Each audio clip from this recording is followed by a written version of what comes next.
I want to talk about music exams because I think there's something about music exams that most teachers know, but they don't always say out loud.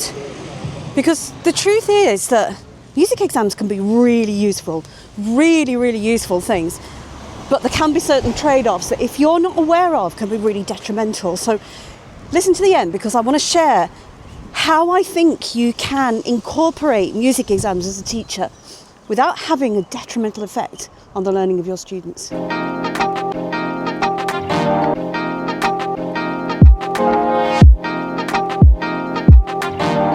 I mean, look, I know if I put anything on my Facebook page, which I'll link in the comments, about music exams, it just goes mad. Like, everybody has an opinion.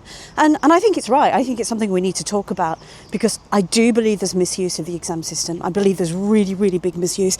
And I see it sometimes. I see it on the socials and for example, like, let me give you an example. The mum that said, oh, my daughter's just done grade 2 piano.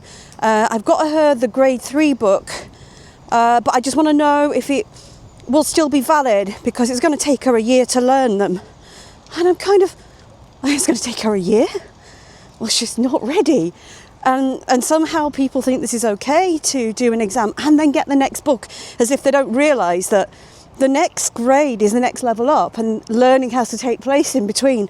And then there was another one. Wait until I tell you this one. Okay, so this is an actual post that I saw. A mum that had expected her daughter to go through the piano grades, so much so that she had bought 8 empty picture frames and put them above the piano so that her daughter could fill those frames with exam certificates. I cannot tell you the sadness that just brought to my heart. This is exam factory working in its absolute worst guise. It seems unimaginable to me. Goodness me, it's windy today.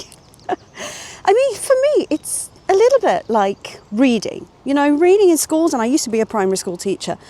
And we all know the value, the huge value of reading, not just reading for pleasure, but reading to understand. And this, to me, it's tantamount to saying to a child, the only thing that you are allowed to read is your school reading scheme and nothing else. You know, imagine all the things that you would miss out on. You know, the reading with your child at night, reading stories, getting lost in them. It's so limiting.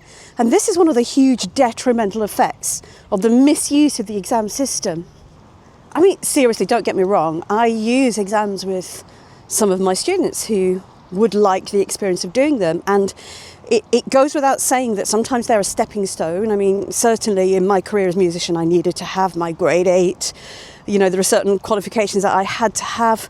And there are so many benefits. I mean, please don't get me wrong. I mean, not least, just this exposure to fantastic repertoire. And I have to say, it's getting ever more varied in style and genre as we sort of make our way through the years.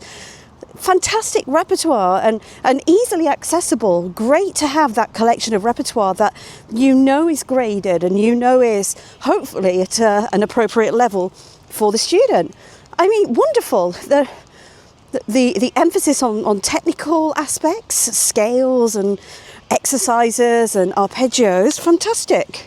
And the fact that it's recognised that musicianship and listening is so much an important part of becoming a musician is also great. I mean, you think about so many of these exams that have listening to music and kind of considering stylistic ideas in listening to music. That's all about wider listening.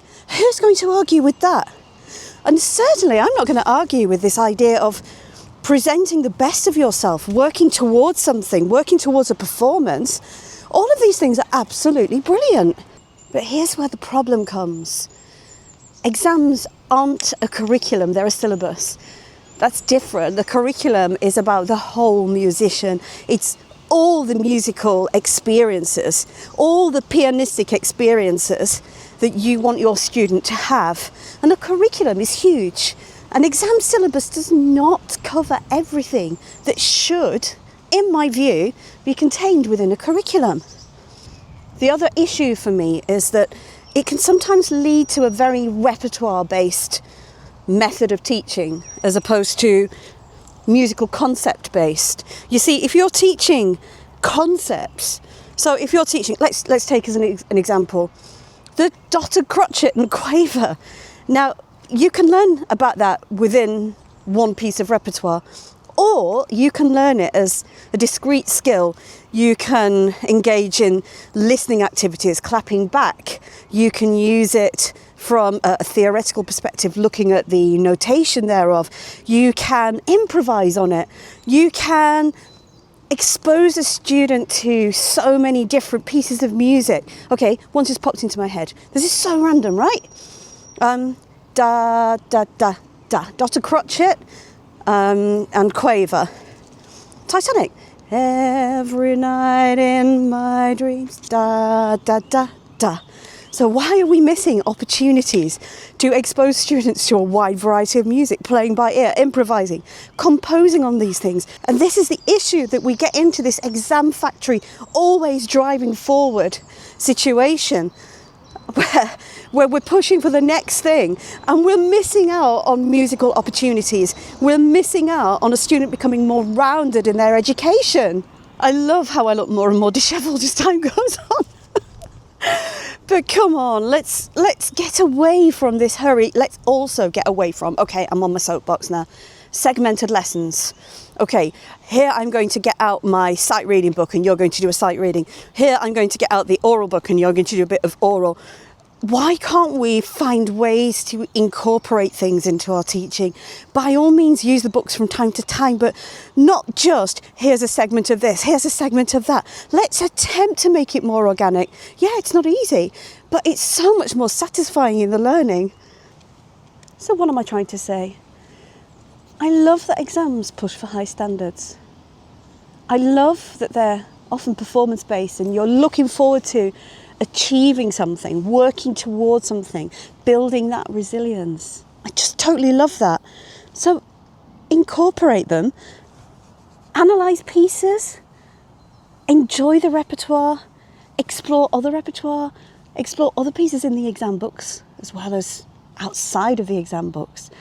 Use the progression of skills that we see, for example, in the oral skills. You know, if it's asking you to spot the difference, then incorporate spot the difference. But rather than doing it just from the exam oral book, why not just take a little bit of the repertoire that the student's learning and change it? What was the difference between the two? Why not the early grades, when they've been asked to differentiate between loud and soft? Why do we have to do that from a book? Why can't we do that from listening? Why can't we do that from us demonstrating, modelling to the student? Let's absolutely celebrate performance. Let's work towards something. By all means, use exams as part of your armoury as a teacher. But let's get so far away from this 3 pieces a year model. If our students feel that they're not ready, they're probably not. Worse, if our students feel bored, they probably are. Let's think really carefully about how we can make a difference here.